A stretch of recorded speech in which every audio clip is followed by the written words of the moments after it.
কেবল ওর সামনে যে জিনিসটা হিলছে ওকেই ফলো করছে। দেখুন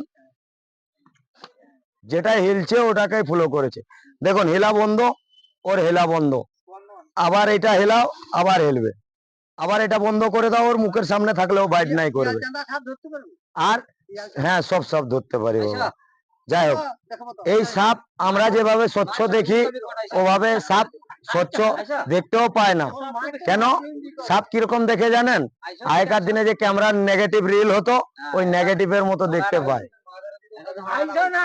যাই হোক